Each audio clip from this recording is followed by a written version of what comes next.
Already in the early days of Jesus' ministry, there's been much conflict. En los primeros meses, desde el inicio del ministerio de Jesús, inició con muchos conflictos. But now the conflict ratchets up higher even. And it's surprising where the source of the conflict comes from. Pero ahora, particularmente ahora, el conflicto tiene una escalada y se convierte en algo mucho más delicado. I want to tell you about a guy that was my best friend in high school. Quiero contarles acerca de una persona que fue mi mejor amigo en la preparatoria. His name was Keith, and he was a great athlete. Su nombre es Keith y él era un gran atleta. And we played football and basketball and baseball together. Nosotros jugábamos béisbol, básquetbol y fútbol juntos. And we knew Keith was really a great athlete, and he even signed to play in the major leagues of baseball. Y Keith era tan bueno para los deportes que llegó a las ligas mayores en el béisbol. I was at UCLA, and so whenever his team would come in to play the Dodgers, he would call me and we'd have dinner and hang out some. So it was real thrilling to see my friend playing against the Los Angeles Dodgers.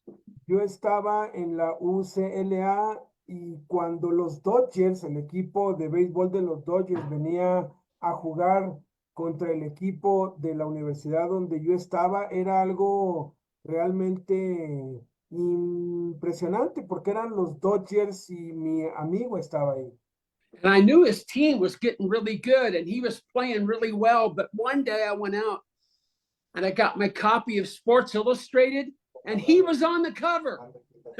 Y al equipo de los Dodgers en ese tiempo le estaba yendo muy bien, empezaban a ser de los mejores y mi amigo empezó a sobresalir mucho al grado que un día me llegó la revista en la que estoy suscrito, Deportes Ilustrados, y mi amigo estaba en la portada de esa revista.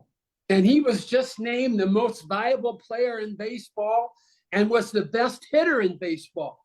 Y fue nombrado el jugador más valioso de todas las ligas mayores y el que más bateo o más hits había dado hasta ese tiempo.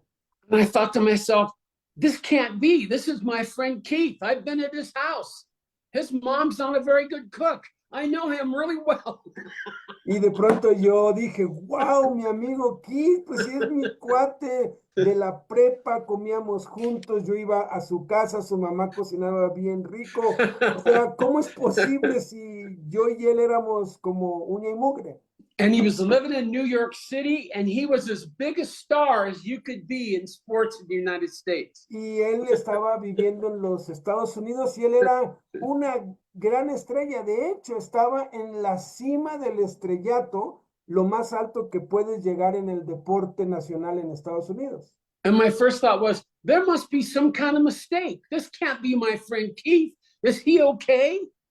Y de pronto yo me dije para mí mismo, debe haber aquí algún error, esto debe ser algún tipo de broma, no puede ser que sea mi amigo Keith, o sea, éramos muy unidos. And really, that's kind of what Jesus' family and friends did when they realized he was being spoken of as the Messiah. Y yo creo que esa es la reacción que ha de haber tenido la familia de Jesús cuando de pronto Jesús empezó a tener una fama explosiva y se hablaba de él, de que él era el Mesías prometido. And I'm sure people from this village thought, wait a minute, that kid threw a rock and broke my window. That can't be the Messiah. Imagino yo que algunos vecinos de María pues decían, oh, ¿cómo es posible que sea tan famoso si cuando él era niño él rompió la ventana de mi casa? Él era un niño muy activo, pero él vivía entre nosotros aquí. And sometimes our familiarity with somebody can keep us from believing what they could become. Y a menudo nuestra familiaridad y cercanía con algunas personas nos impide creer de verdad qué tan famosos pueden llegar a ser o qué tan encumbrados pueden estar. Nos cuesta mucho creer que eso pueda suceder. And the forces that Jesus faced that made it difficult for him to stay on track as Messiah become really clear in this passage. Y en este pasaje que vamos a ver, vamos a descubrir muchas fuerzas externas e internas que hacían que el hecho de que Jesús era el Mesías fuera lo más difícil que él tuvo que enfrentar en ese tiempo. And some of the forces we'll see are the demands of the crowd that wanted to be healed. Una de esas fuerzas era las demandas de la multitud para ser sanados. And I believe demons were trying to sabotage his ministry in a new way. Yo estoy convencido que los demonios querían sabotear su ministerio de muchas maneras. And then even his family comes to him and says, hey, let us help you. You're clearly out of control. Let us help you get back to where you really are. Su propia familia se puso en contra de él y hasta vinieron a querer hacerlo entrar en razón y volverlo a donde debería estar porque pensaban que se había vuelto loco. Now, let's begin in Mark chapter 3 by reading verses 7 to 12, which will begin to lay out some of this opposition Jesus faced. Vamos a comenzar en Marcos capítulo 3, versículos 7 through 11, right? Yes, Del 7 to 12. Del 7 al 12, para empezar a ver estas fuerzas opositoras que se constituyeron en batallas que Jesús tuvo que enfrentar. Dice Marcos 3, del 7 al 12, mas Jesús se retiró al mar con sus discípulos y le siguió gran multitud de Galilea y de Judea, de Jerusalén, de Idumea, del otro lado del Jordán y de los alrededores de Tiro y de Sidón, oyendo cuán grandes cosas hacía, grandes multitudes vinieron a él. Y dijo a sus discípulos que le tuviesen siempre lista la barca, a causa del gentío, para que no le oprimiesen, porque había sanado a muchos, de manera que por tocarle, cuantos tenían plagas caían sobre él, y los espíritus inmundos al verle, se postraban delante de él y daban voces diciendo, tú eres el Hijo de Dios, mas él les reprendía mucho para que no le descubriesen. So we've already seen this to a certain degree, that the crowds pursued Jesus so dramatically that it made it hard for him. He couldn't even go into the city. So we've seen some of this before. Ya hemos visto algo de esto antes, que la fama de Jesús llegó a ser tal que no podía entrar abiertamente en las ciudades por causa de las multitudes. Ya habían habido vistos de esta oposición o de esta batalla que iba a enfrentar Jesús. But in reality, it's really stepped up, because in verses 7 and 8, he mentions the names of the cities from all these people, where all these people had come from. Y realmente esta oposición que ya habíamos visto escaló y subió, porque aquí en los versículos 7 y 8 se nos mencionan varias ciudades de donde las multitudes venían para ser sanadas por él.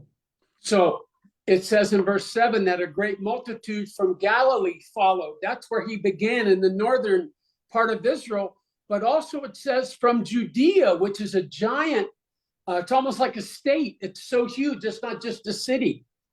Y nos inicia diciendo en el versículo 7 que gran multitud de Galilea le seguía, que es de donde él venía, pero luego dice de Judea. Judea era un estado y era mucho más grande que Galilea.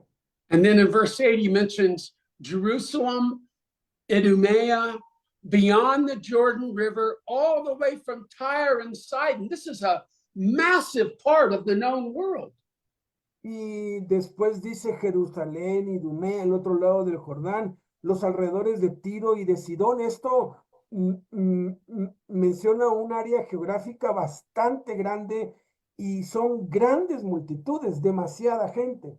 If I didn't know better, I would have thought they had the internet, because it spread like wildfire. that Jesus had come and he was healing people. Es increíble cómo sin el internet y las comunicaciones que ahora hay, la noticia sobre Jesús se esparció exponencialmente por todos lados. But this is how fast good news spreads. If you have a person in your life who is diabetic or who's very sick with cancer or someone nobody can help, you're always looking for a help for the one that you love. You're always listening to see who could help them. Y esto es algo que atraía a las multitudes porque todos nosotros, cuando tenemos algún ser querido que está enfermo de diabetes o de cáncer o de alguna enfermedad, estamos atentos a ver a dónde hay una cura, algún tratamiento, a dónde hay algo con lo que podamos ayudar a nuestros seres queridos. Estamos atentos y dispuestos a hacer lo que sea con tal de ayudarlos. So somehow word had spread like wildfire, not just from community to community or city to city, but from region to region. And everyone came to be healed by Jesus. Y la buena noticia se esparció no solamente de una villa a otra y de una aldea a otra, sino de una ciudad a otra y de una región a otra y de un país a otro, y grandes multitudes. Esto fue como un fuego salvaje esparciéndose por todos lados, y de pronto de todos lados venían personas trayendo a sus enfermos para que fuesen sanados por Jesús. And as much as Jesus and God care so much about the pain and heartache that people suffer with, he was here on much more important business than just that. Y a Dios sí le interesa sanarnos, y a Dios sí le preocupamos y sí tiene compasión y sí nos quiere ayudar, pero el propósito por el cual vino era mucho más grande y superior al de solamente sanarnos. There's no doubt that Jesus healed many people, but he didn't heal everyone. And the scripture most often calls the miracles that Jesus performed attesting signs. Y es innegable que Jesús sanó a muchos, a multitudes, pero no sanó a todos, porque descubrimos que el poder sanador de Jesús era más bien desplegado como una señal, como una manifestación del verdadero propósito por el cual había venido. What this means is that the miracles and healings had a purpose, and their purpose was that they demonstrated that Jesus was here on God's business. The miracles were signs of Jesus' deity. Las señales y los milagros y las sanidades tenían claramente un propósito: demostrar que Jesús había sido enviado por Dios, que estaba en los negocios de Dios, y probar que Él era Dios, probar la divinidad de Jesús. Por eso hacía los milagros. See, the miracles weren't ends in themselves. The purpose of the miracles were to point to who Jesus was so they would listen to him. And he was always trying to speak the word to them, and the crowd would break in. Y el propósito de los milagros, al final de cuentas, era no solamente demostrar que Jesús era Dios, sino que una vez que él demostraba que él era Dios, entonces poder tener su atención y sus oídos para poder darles el mensaje, porque vemos que Jesús siempre estaba comunicándoles el mensaje de Dios, porque ese era su propósito final. And the crowds got so great that in verse 9, he tells the disciples, listen, whenever I get to a spot, you have a boat ready, so that when the crowd overwhelms me, I can step into a boat and have the water as a buffer between me and the crowds. Y la multitud llegó a ser tal que Jesús les dijo en el versículo 9, ¿saben qué? Vámonos a la orilla de la playa, tengan una barca lista. Si la gente se descontrola y si están a punto de aplastarme, entonces puedo yo correr hacia la barca y poner un trecho entre yo y la multitud. You know, we are just as subject to the temptation of people in Jesus' day. We are a people that are in love with fame and popularity and influence and big crowds. La humanidad no ha cambiado nada. Seguimos siendo los mismos. Estamos fascinados y tentados y embelesados con la fama, con la multitud, con el estruendo, con las grandes masas. Nos encanta, nos gusta mucho eso y a los hombres les sigue gustando eso el día de hoy. One of the greatest threats to Jesus' ministry was his popularity and his fame. Una de las más grandes amenazas para el ministerio de Jesús fue su grande popularidad y su fama. And a couple times early on in this ministry, scripture says the crowd was going to take him and force him to be king. Well, he wasn't there for that. Y un par de veces se nos menciona en las escrituras que la multitud estaba tan emocionada viendo el poder de Cristo que querían arrebatarlo y forzarlo a que fuera su rey, hacerlo rey, y Jesús no había venido a eso, él no estaba buscando eso. And I think this is kind of hard for us to understand because we are a people that are as enamored with influencers and exposure and being famous as people were in Jesus' day. We don't quite get that. Y la verdad nos cuesta mucho trabajo entender esto porque la mayoría, por naturaleza, los seres humanos estamos buscando ser reconocidos, llegar a ser influencers, impactar a las masas. De algún modo queremos llegar a multitudes y es algo que pensamos que es llegar a la cima, pero no era ese el objetivo para Jesús. In verse 11 and 12, which we already read, there's another force that tries to sabotage Jesus, and that's the demons try to sabotage it. En los versículos 11 al 12 vemos la segunda fuerza que intentó sabotear el ministerio de Jesús y son los demonios que constantemente estaban tratando de sabotear su obra. There's two sides to this. One of them is when I studied this in the original text, it became clear to me that from the way it was written in the text, that the demons had no choice. They had to fall down and they had to call him who he was. Según lo he examinado del lenguaje original cuando lo estudié en el griego, yo veo que hay dos caras aquí. Por un lado, vemos que los demonios no tenían elección. Ellos estaban obligados, quisieran o no, a postrarse delante de Cristo, a obedecerlo. No tenían ninguna otra elección más que reconocer quién era y declarar lo que era, pues lo que realmente era Jesús. But the demons in the second side of this I'm talking about also, I believe, tried to turn it into an opportunity to sabotage him by letting them or having him be identified with them as demons.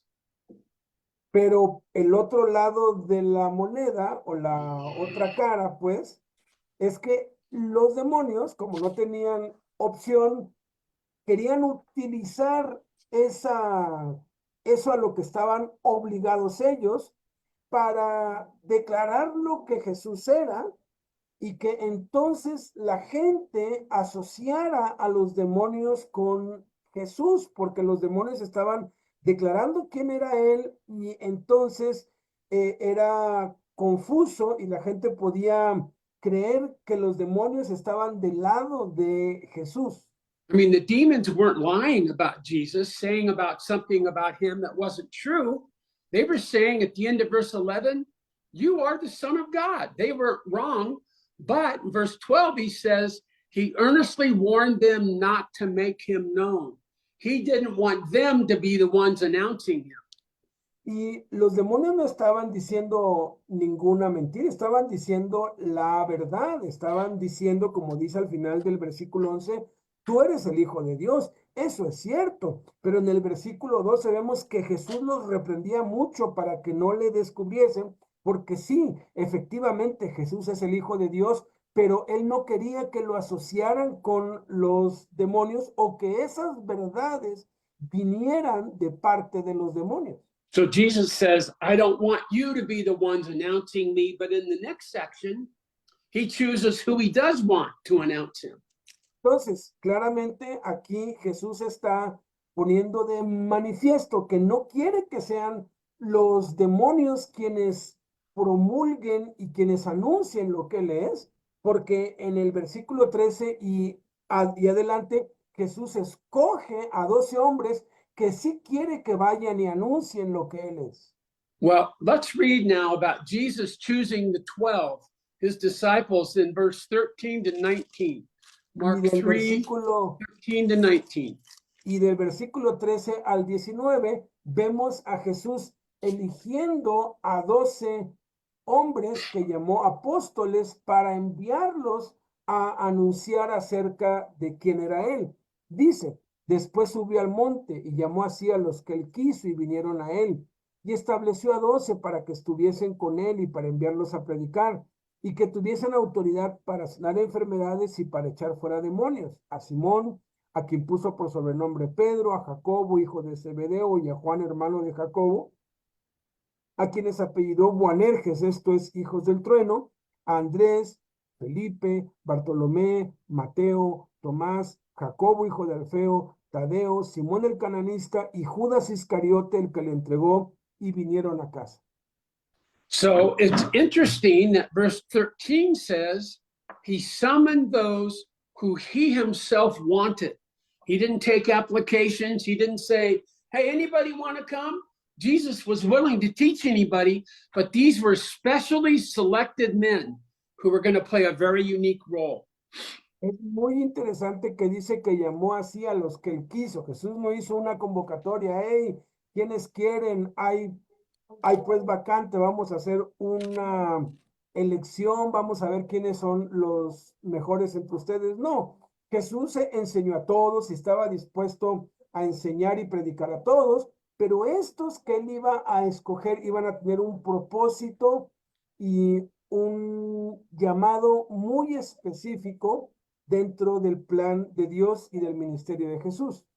And in verses 14 and 15, he tells us three things about them. The first thing he says is that they might be with him. Disciples are called to be in the presence of Jesus. Y aquí nos revela tres propósitos o tres características de los discípulos que él escoge. Y dice en el versículo 14 que primeramente los escogió para que estuviesen con él. Los discípulos deben estar en la presencia de Jesús. Ese es el primer llamado y el más importante. So because they were with him, they could serve as eyewitnesses. And if you saw a wreck on the street, you might get called before a judge and asked to tell what you saw. Y el que estuviesen con él representaba que ellos iban a ser testigos de lo que Jesús hacía, como en un caso jurídico ante un juez. Si tú haces o no haces algo, tú necesitas testigos que corroboren lo que hiciste o lo que no hiciste. So you get up in court and say, I saw the red car coming down this street, and then the blue car came. And you know what you'd never be asked? How do you feel about what you saw? Nobody cares how you feel. They just want to know what you witnessed and saw. Y aquí el punto es que ellos iban a ser testigos, como un testigo en una corte, que simplemente testifica, ¿no? Pues yo vi que un carro rojo venía y luego llegó un carro azul y cuenta los hechos tal y como los vio. Al juez no le importa lo que siente o lo que piensa o lo que entiende el testigo. Al juez únicamente le importa lo que el testigo vio, lo que el testigo atestiguó, lo que pasó delante de sus ojos. So, we're all called to be witnesses. We're all told that as believers in Jesus. And it reminds me of what they say in Alcoholics Anonymous, where you say you're there to share your hope and experience. And no one can ever argue with what happened to you. They might not like it, they may not believe it, but all you have to share is your experience. Y es exactamente a lo que hemos sido llamados tú y yo, que estamos ahorita aquí. Hemos sido llamados a ser testigos de lo que estamos experimentando, de lo que estamos viendo, de lo que estamos oyendo, como practican en los grupos de AA, que ellos tienen que compartir su experiencia, su testimonio, y nosotros debemos hacer lo mismo, o sea que la gente lo crea, no lo crea, les guste, no les guste, es nuestra experiencia y absolutamente nadie puede debatir contra ella porque es nuestra experiencia personal, es lo que nosotros hemos testificado y de lo que nosotros hemos sido partícipes. And you may be brand new to this, and you may be feeling, and I hear this from people, well, I could never stand for the Lord. I don't know anything. I'm not a scholar. You don't need to be a scholar. You only need to be what you are. And you know what? There's people just like you who would never listen to a scholar, who would only listen to somebody like you from their background and their experience. Y puede ser que tú digas, porque algunos puede ser que sean nuevos en esto, y es algo que he oído muchísimas veces, que hay quienes me han dicho, no, yo no tengo nada que dar para el Señor, yo no tengo ningún don, yo no soy un erudito, yo no soy un pastor, un predicador, yo no puedo hacer nada para Cristo, pero yo les digo, no, claro que sí puedes. Lo único que tienes que hacer es ser tú y contar tu experiencia personal, porque hay millones, hay muchos en medio de ti, iguales a ti, que se van a relacionar y van a identificarse con tu experiencia, porque sin tú ser nadie, tú puedes contarles lo que has experimentado con Cristo, y eso es a veces más efectivo que lo que los eruditos y los predicadores dicen, a quienes la gente la mayoría de veces no les gusta oír. So even with these original 12, as they sat around the campfire with Jesus for the next few years, watched how he handled life, what he did with the crowds, how he followed his father's will, all those things affected them, so they became prepared to speak to others. Entonces, el simple hecho de estos 12 hombres haber estado con Jesús, viéndolo sanar, viéndolo predicar, viéndolo interactuar con las multitudes, viéndolo reaccionar, pasando tiempo con él, todo eso los preparó para que después ellos enfrentaran la vida e hicieran exactamente lo mismo que habían visto que había hecho su maestro, con quien ellos habían estado y habían convivido. The second thing we're told that they were to do was that they were to, let me find it, verse 14, that they were sent out to preach. La segunda razón por la que los llamó, o el segundo propósito, fue para enviarlos a predicar. There's two words used to describe preaching in the New Testament. One of them is the word to evangelize. It means to draw people to salvation. Hay dos palabras utilizadas en el idioma griego para predicar. Una de ellas tiene que ver con el evangelismo, con atraer la gente para que conozca a Jesús. Another word used is just simply the word to speak forth, to proclaim. And the focus there isn't on the result or the response. It's just doing the job of speaking clearly what you're called to say. Y el segundo significado es la de ser un vocero, simplemente proclamar y dar un mensaje, simplemente servir como voz de alguien más y dar ese mensaje sin importar si lo creen, si no lo creen, si lo oyen o no lo oyen. Simplemente la responsabilidad del vocero es eso, simplemente transmitir lo que se le ha dicho. And the word used here is the one that means just to speak forth. He's telling them, you're called to speak forth what you've seen from God. Their response is not really your focus. You're called to focus on speaking what God's told you. Y la palabra que se utiliza aquí en el versículo 14, predicar, se refiere a hablar por otro, a ser un vocero, a simplemente comunicar lo que se te ha mandado comunicar, sin importar el resultado, porque el enfoque no está aquí en si la gente cree o la gente responde o si hay resultados o no. El enfoque está aquí en comunicar lo que se le ha encomendado como un vocero, y esa es la encomienda, esa es la palabra que se usa aquí en el versículo 14. So the third thing they're told to do is in verse 15, to have authority to cast out demons. Entonces, la tercera cosa que son llamados a hacer es que tuviesen autoridad para echar fuera demonios.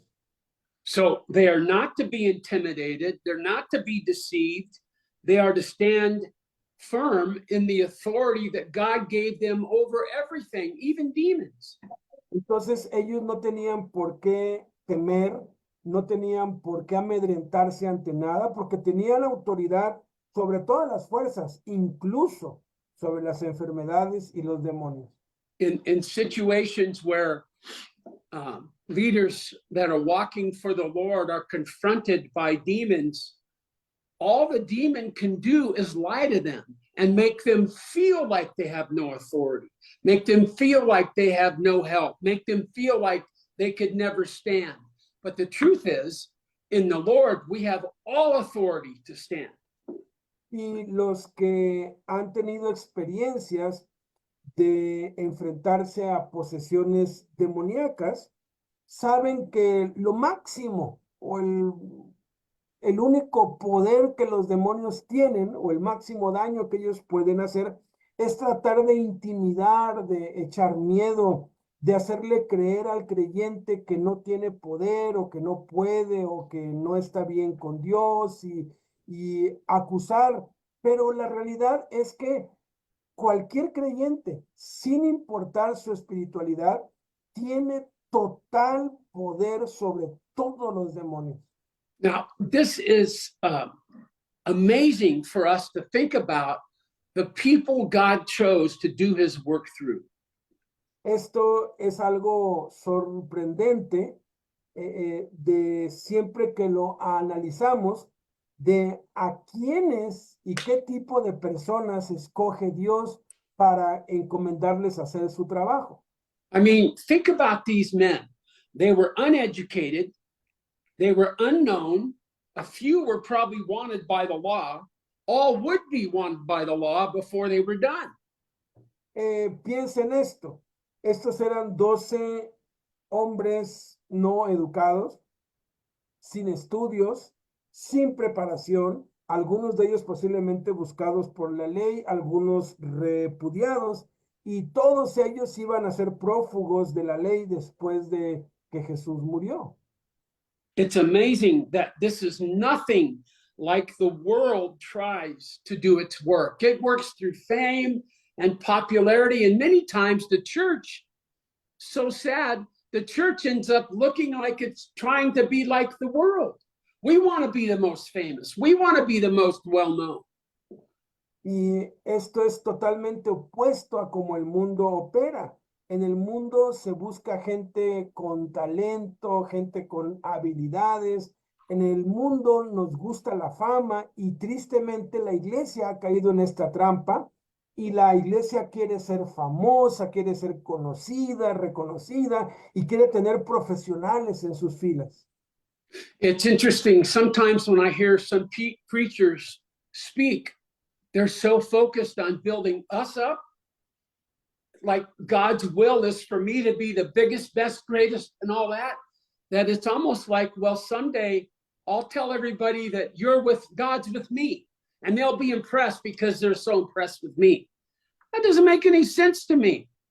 Y la verdad es que muchos predicadores enfocan sus enseñanzas en edificar a los creyentes de tal modo que los creyentes sean las estrellas, que nosotros lleguemos a ser tan poderosos, que nosotros lleguemos a ser tan atractivos, que nosotros lleguemos a ser tan carismáticos que la gente se impresione con nuestra personalidad.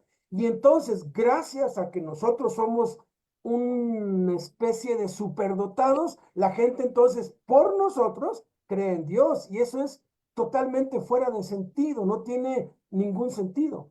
Hey, next time you're at church or maybe at a Bible study, a meeting of Christians, don't tell anybody you're doing this, but look around at the people who are there and you tell me how many of those you would choose to be representatives of Jesus Christ, including yourself.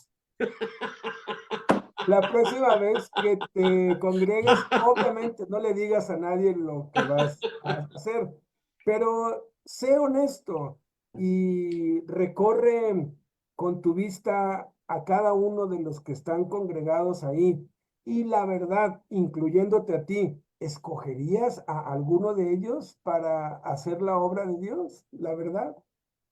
Sometimes I think the greatest faith in the Christian life is believing that what God says about me is true. I buy all that other stuff about everybody else, but I can't seem to buy it about me. That God wants to use me. Uno de los más grandes desafíos, y yo pienso el más grande desafío que los creyentes tenemos, es realmente creer que lo que Dios dice acerca de mí es cierto. Sí creemos que lo diga acerca de otros, y sí creemos que Dios puede hacer cosas grandes a través de otros, pero nos cuesta demasiado creer que Dios lo puede hacer a través de mí y que lo que Dios ha dicho de mí sea real. In the next section that we look at, the 12 that Jesus appointed are named in verses 16 to 19. 12 men are named that Jesus chose as his disciples. En los versículos 16 al 19 vemos a estos 12 hombres que son mencionados por nombres propios y apodos. And let's see. And 3 of them he gave nicknames to. Peter, he called Simon, he called Peter, and James and John, he called the sons of thunder. Y a 3 de estos, fueron más, pero aquí nada más hay 3, les puso apodos. A Simón le puso como apodo Pedro, a Jacobo y a Juan les puso Boanerges, que es hijos del trueno. Simon was changed to Peter, and we know that Peter is from the Greek word Petros, where we get the word rock. And I think that Jesus knew that Peter was probably more like Rocky than anybody else we'd ever seen before. A Simón le puso por sobrenombre Pedro, y sabemos que la palabra Pedro viene del griego Petros, que significa roca, y nos muestra que tal vez de todos los 12 y tal vez de todos nosotros, él era el más testarudo, el más duro para entender de todos.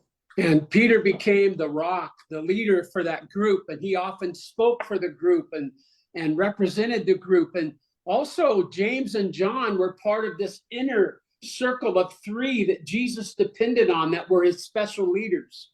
Y Pedro, Jacobo y Juan se volvieron los 3 del círculo íntimo de Cristo. Pedro muchas veces habló a nombre de los 12, así como Jacobo y Juan, y ellos 3 se volvieron columnas de la iglesia. I don't want to spend much time on this. Just suffice it to say that the 12 needed a rock and 2 really loud voices, and sons of thunder. And that's what God gave them to help lead them through the issues that were ahead. Y aquí pues vemos a 3 de los, viéndolo desde la perspectiva de Dios, estos eran los menos indicados porque uno era testarudo y los otros eran temperamentales y eran los que menos calificaban para ser los líderes, pero en realidad ellos llegaron a ser los líderes porque fue la obra de Dios y no la obra de ellos. And so we want to read, I lost my place here. Okay, here we go. We want to read verses 20 to 23.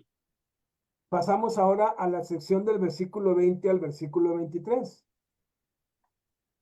Y dice así, y se agolpó de nuevo la gente, de modo que ellos ni aún podían comer pan. Cuando lo oyeron los suyos, vinieron para prenderle, porque decían, está fuera de sí. Pero los escribas que habían venido de Jerusalén decían que tenía Belcebú y que por el príncipe de los demonios echaba fuera a los demonios. Y habiéndolos llamado, les decía en parábolas, ¿cómo puede Satanás echar fuera a Satanás? So interesting. My version says in verse 20, and he came home or he came into a house. What does yours say about verse 20? Yes, the same. Same. So this is why people think that Peter's home probably was the center of home for Jesus when he was in Galilee. And you remember, well, I'll let you translate that and see some more. Sí, aquí en el versículo 20, la construcción de las palabras muestra que ellos estaban dentro de una casa. Y los eruditos aseguran que era la casa de Pedro, la cual Jesús había establecido como su centro de operaciones o su centro de mando, podríamos decir. Y de allí él partía y hacía todo su ministerio. And all through this passage now, it'll say when Jesus was not at a home, but at the home. It's a special direct object saying there was a special home. And early in chapter 1, the disciples took Jesus to a home where he healed Peter's mother-in-law. So many people think that Peter's home was the center for Jesus when he was in Galilee. Entonces, recuerdan en el capítulo 1 que lo vimos, que después de la sinagoga fueron a casa de Simón y Andrés, y Jesús sanó a la suegra de Pedro, y en esa casa sanó a multitudes del pueblo, y es claro y es comprobable que la casa de Simón se volvió el centro de operaciones o el lugar desde donde pues Jesús a partir de allí hacía todo. The reason I mention that is that means probably that when Jesus healed the guy who'd been let down through the roof, where they ruined that guy's roof, it was probably Peter's house. Y I también love vimos, me encanta esto, que lo más seguro, y los estudiosos aseguran que así fue, que en la casa donde abrieron el techo y bajaron al paralítico era la casa de Pedro. O sea, ya la gente sabía que pues Jesús llegaba allí, y por eso es que se agolpaba la gente, porque ya conocían la ubicación donde iba a estar Jesús, como si fuera su oficina, pues. Now, in this last section of the chapter, there's two more forces that impact Jesus. One of them is family, and another one is the scribes. They claim maybe Jesus was using the power of Satan. So I'm going to save the family for the last section. But what I want to see is how the scribes in verse 22, we read it, they begin saying, well, maybe he's using the power of Satan.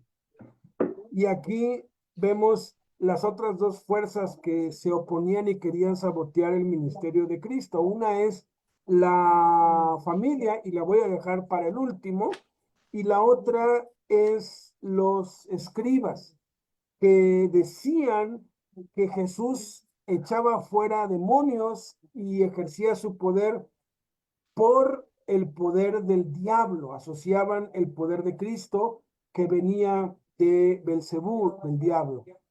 So without realizing what they're doing, the scribes wander into very dangerous territory.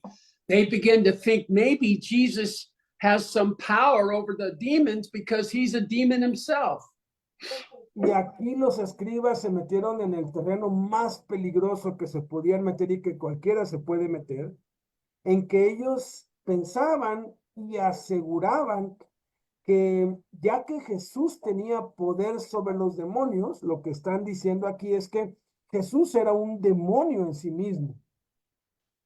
Let's read verses 23 to 27, and Jesus gives this severe warning to these scribes. Y del versículo 23 al 27 lo vamos a leer.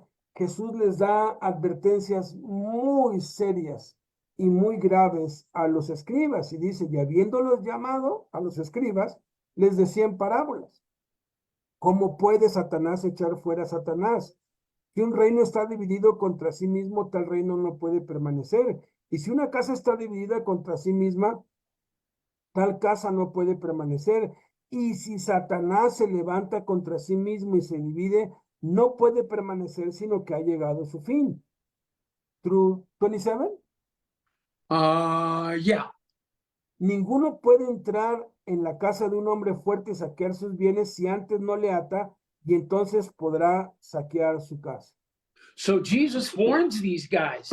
And I want to say, first of all, in Jesus' answer to the scribes, we begin to uncover, I think, what he really meant, because this passage has been used to terrify Christians all through the generations, that maybe we could say the wrong thing and forever be removed from the forgiveness of Jesus.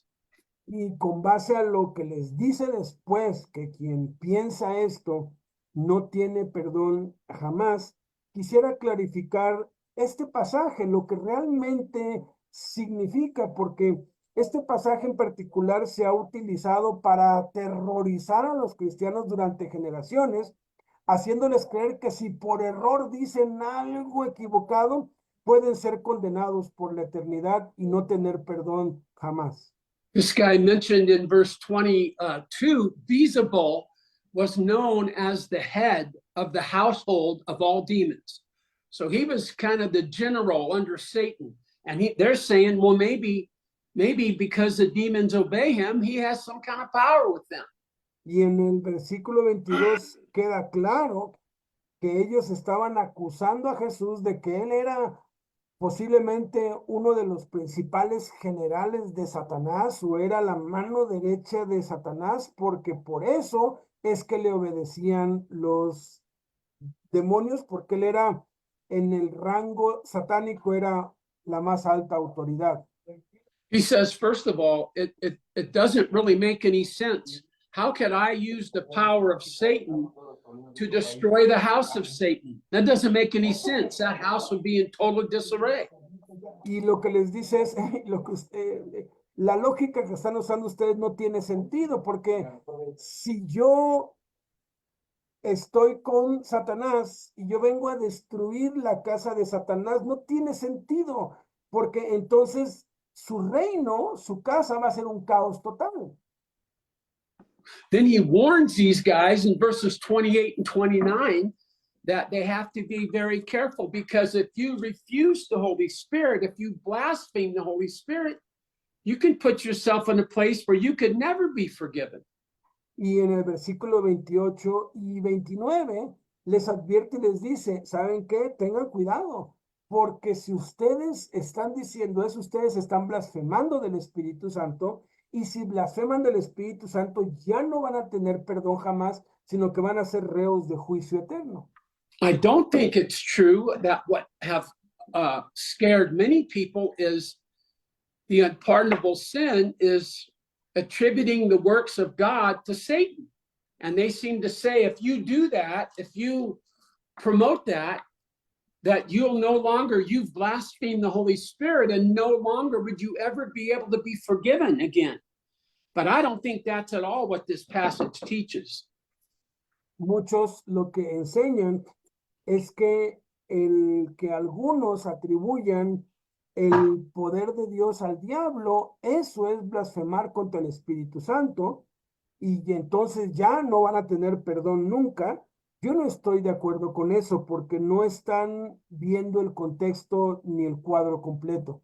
When you look at what the purpose of the Holy Spirit is, we realize that the Spirit witnesses of Jesus coming, and the Spirit comes to convict men of sin. These are in John 15 and 16. You can find that. En los capítulos 15 y 16 del Evangelio de Juan, tú puedes corroborar que el Espíritu Santo vino a convencer al mundo de pecado y de juicio, vino a testificar de Jesús y a convencer a la gente para que crea en Jesús. The work of the Holy Spirit is to make us aware of our sin and bring us to Jesus. So if we refuse the only source of salvation through the Holy Spirit, we can't be saved. If the Holy Spirit comes and tells us, come to Jesus so you can be saved, and we refuse his words, there's no other source of salvation in the universe. El trabajo, la obra del Espíritu Santo consiste en convencernos de pecado, justicia y juicio y en atraernos hacia Jesús para que seamos salvos. Si nosotros rechazamos la obra del Espíritu Santo y rehusamos escuchar al Espíritu Santo y cerramos nuestros oídos a la voz del Espíritu Santo, entonces estamos condenados porque la única fuente de salvación, la única oportunidad, la única manera de poder llegar a la salvación es a través del Espíritu Santo. Jesus said in John 14:6, no man can come to the Father through me. So there's no other source of salvation.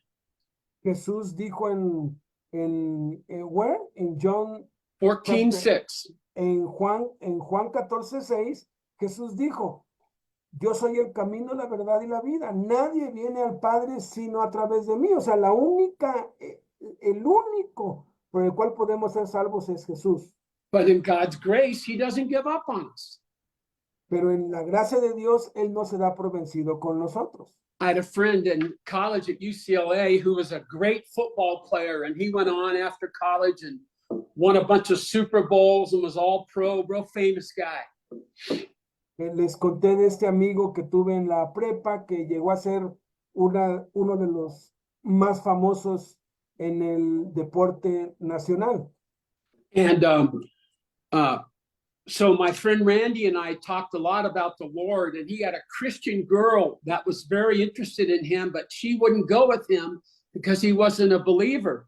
And we came right up to it, and I said to my friend Randy, this is what this is about. And he'd heard the gospel, he knew the gospel, and Randy said, you know what, Jeff? At this point in my life, I want nothing to do with that. And he just said no. Y bueno, perdón, este es otro amigo que él tuvo que sobresalió en el fútbol americano, no el del béisbol. Y cuando ya estaba en la cima, él le habló de Cristo y pues le aconsejó que tuviera cuidado porque él tenía una novia que no quería nada con Dios y lo estaba apartando de Dios. Y después de varias pláticas pues con él, su amigo Randy le dijo, ¿sabes qué? Ya no quiero oír nada, yo ya no quiero saber nada de Dios ni de Cristo, déjame en paz. And he went on and was very famous and very wealthy. But you know what? Whenever I see him in the news or think about him, I pray for him because God's not done with him yet. God's so gracious, he may come back another way and the Spirit will bring the truth about Jesus. And then Randy will have to make another choice. Y a pesar de que Randy rechazó abiertamente a Cristo y ahora se ha vuelto muy rico, muy famoso, cada vez que lo veo en las noticias o en los periódicos o en las revistas, oro por él porque Dios nos ha dado por vencido con él. Yo estoy seguro que si me da la oportunidad a mí o a otro, vamos y le van a poder hablar de Cristo otra vez para volver a darle la oportunidad de que reciba a Cristo otra vez, porque Dios no se da por vencido. That's how the Holy Spirit works in my life. When I resist the Lord or the Spirit, he doesn't insist. He backs up, comes around, and takes another approach because he loves us. That's the work of the Spirit. There's no magic words that we say forever will leave us out of God's grace. That doesn't happen. No hay forma de que el Espíritu Santo se dé por vencido con ninguno. El Espíritu Santo nos habla de una forma y si lo rechazamos, Él se aparta, pero busca por otro lado y nos llega por otro lado. Y si rechazamos, llega por otro y lo va a intentar tantas veces como sean necesarias para convencernos hasta el último aliento. No hay manera de que tú y yo podamos decir algo consciente o inconscientemente para impedir que el Espíritu Santo siga insistiéndonos en convencernos de pecado, justicia y juicio y de llevarnos a Jesús. So the last section, the last few verses of the chapter show that his family had come around. And I don't think we've read 31 to 35, have we? Let's read that and then No. we'll wrap up the chapter. Entonces, vamos a la última parte, vamos a la cuarta fuerza con la que tuvo que batallar Jesús, que era su familia, y están en los versículos 31 al 35. Dice, vienen después sus hermanos y su madre, y quedándose afuera enviaron a llamarle. Y la gente que estaba sentada alrededor de él le dijo, tu madre y tus hermanos están afuera y te buscan. Él le respondió diciendo, ¿quién es mi madre y mis hermanos? Y mirando los que estaban sentados alrededor de él, dijo, he aquí mi madre y mis hermanos, porque todo aquel que hace la voluntad de Dios, ese es mi hermano y mi hermana y mi madre. So I understand the people that were up in verses 20 and 21 that had come from this home where he didn't even have enough time to eat are the same group as the family that came around in the last part of the chapter. They're all part of the same family, they're relatives, and they're there to intervene out of care for Jesus. Aquí, esta escena toda se desarrolla desde el versículo 20, cuando la gente estaba amontonada allí en la casa de Pedro, que ni siquiera los dejaban pues comer, y en ese contexto vinieron su familia, vino a él y adentro estaban estos escribas que pues dijeron esto. Entonces es la misma escena, el mismo lugar, y entonces pasa a contarnos que sus hermanos estaban afuera y enviaron a llamarlo. So Jesus' mother and brothers, and some versions or some manuscripts say sisters, his immediate family came, and they came and said, "Hey, your family's outside looking for you." And I'm sure the expectation was, well, he'll bring them in and introduce them and be sure they have a prominent place to sit, get food for them, and be a good son. You know what? He didn't do any of that stuff. Y aquí en el versículo 31 y en la versión original dice que vinieron sus hermanos y sus hermanas y su madre, o sea, su familia directa, y le enviaron pues llamar. Lo lógico aquí era que Jesús, siendo el centro de atención de todos, el famosísimo, abriera paso para ellos, les diera un lugar prominente, ordenara que les dieran buena comida y los presentara y presumiera de ellos, pero Jesús no hizo nada de eso. He didn't do that. And what he's modeling is that Jesus was held by a stronger claim on his life. And that was the claim that God had on his life. Y aquí hay, en vez de eso, Jesús hace una pregunta. Hace una pregunta que pone de relieve cuál era su propósito, qué es lo que realmente él estaba haciendo aquí en la tierra. Pone la perspectiva espiritual y dice, ¿quién es mi madre y mis hermanos? Jesus is modeling that when there's a conflict between what God says and requires and what his word says and requires, and what others say, God's word must take priority. Y lo que nos está enseñando aquí Jesús es que la palabra de Dios debe tener prioridad sobre todo, aún sobre la familia, cuando la familia, o sea quien fuere, tiene una perspectiva diferente a la perspectiva de Dios. Nosotros tenemos que elegir y poner la perspectiva de Dios, la palabra de Dios, por encima de cualquier interés, incluso de la madre y de la familia. This is what Jesus was teaching in Luke 14:26, when he says, unless someone forsakes his family, he cannot be a disciple. This is what he's illustrating. Y aquí está ilustrando lo que en Lucas 14:26 él enfatizó cuando dijo, el que a mí viene y no aborrece a su padre, a su madre, a sus hermanos, a su familia, no puede ser mi discípulo. And this is a place where theologians say you have to let scripture interpret scripture, because 1 Timothy 5 says, one who won't care for his family is worse than an infidel.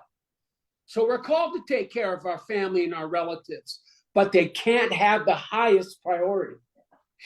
Y este es uno de los pasajes en los cuales nosotros debemos dejar que sea la escritura quien interprete la propia escritura, porque no está diciendo aquí que nos desatendamos y nos desobliguemos de nuestra familia.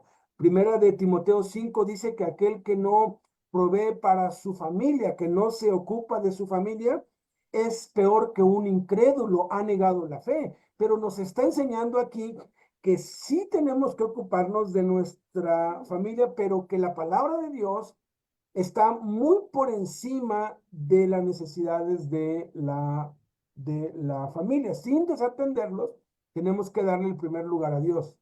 So it's really clear in this passage that there are many, many forces that exerted themselves on Jesus with the result that he would be tempted to change how he would operate, but he was focused on what his father had called him to do. Y es muy claro aquí a través de estas 4 fuerzas que batallan contra él, que desde muchos ángulos están intentando desviarlo del propósito principal, pero él se mantuvo enfocado en lo que el Padre le había dicho y en la misión que el Padre le había dado, y nada lo movió del rumbo por donde iba. So what a great passage that shows that not only was Jesus obeying the Father, but he was obeying him in the face of great opposition, even from within his own group of people and his own disciples. Y qué pasaje tan increíble aquí, qué enseñanza tan maravillosa, que nos muestra que Jesús no solamente fue obediente, sino que a pesar de haber muchas fuerzas oponiéndose a él, fuerzas externas, fuerzas internas y aún de su propia carne, él se mantuvo fiel en obediencia a Dios y no se desvió ni a la derecha ni a la izquierda. I remember a song that we used to sing when I was growing up in the church. I don't even remember the name. You might know it, Alberto, but the chorus went, "Fix your eyes upon Jesus." And I think about that a lot, that's who I want to set my eyes on. And there's a lot of other stuff around me that are real important I need to deal with, but my eyes are fixed on Jesus, and I don't move it from there. Hay un corito que cantábamos mucho en las reuniones de la iglesia. Well, I haven't, well, there's some songs. Some similar, yeah. Yes. Que pues me gustaba mucho, no sé cómo se llama ese canto, pero el coro decía, mantén tus ojos fijos en Jesús y no dejes que nada te distraiga. Y esa es exactamente la enseñanza que nos está dando Jesús aquí. Tenemos que nosotros como discípulos mantener nuestros ojos, nuestra mirada, nuestro enfoque en Jesús y no dejar que absolutamente nada nos desvíe de Jesús y de la misión que Él nos ha encomendado. Let's pray together. Vamos ahora.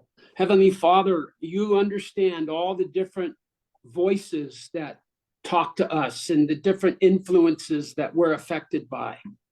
Padre Celestial, tú conoces todas las fuerzas que se nos oponen, todas las voces que tratan de distraernos y perturbarnos y desviarnos del propósito al que tú y de la misión a la que tú nos has llamado. Pray, Lord, today that you would make us aware of ways that we're moving our vision off of you, and make us aware if all of a sudden some other influence is having too much impact. Keep us, Lord, right there with you, I pray. Padre, oro para que seas tú dándonos discernimiento y que podamos estar alertas, que podamos velar y ser sobrios, Señor, y estar atentos a todas esas voces y esas fuerzas que a veces nos desvían sin que nos demos cuenta, Señor, y que podamos corregir el rumbo. Oro, Padre, para que tú nos reveles aquellas cosas que nos han empezado a desviar, Padre, de Jesús, para que no haya absolutamente nada que pueda desviar nuestro camino y nuestra mirada de Jesús. Lord, I'm so grateful that if we're if we're in your presence today, it's not because we've been so faithful, because we haven't, but it's because you've committed to bringing us before yourself, forgiven and full of grace. Y Padre, te doy gracias porque si estamos permaneciendo en ti y estamos siguiéndote el día de hoy, no es por nuestra fidelidad, ni siquiera por nuestro esfuerzo, sino es porque tú eres fiel y tú te has encargado, Señor, de hacer y de lograr que nosotros estemos en tu camino, Padre. Continúa de esa manera, Padre. No permitas que nos apartemos ni a la derecha ni a la izquierda, porque tú eres fiel, Señor. Lord, if not for your grace, none of us could stand. So we hope in you today. In Jesus' name, amen. Porque si no fuera por tu gracia y tu misericordia, ninguno de nosotros estaría aquí y ya no te estaríamos siguiendo, Señor. Pero sigue extendiendo tu gracia y tu misericordia en nuestras vidas para que podamos seguirte hasta el final de nuestros días. En el nombre de Jesús, Padre. Amén. Amen.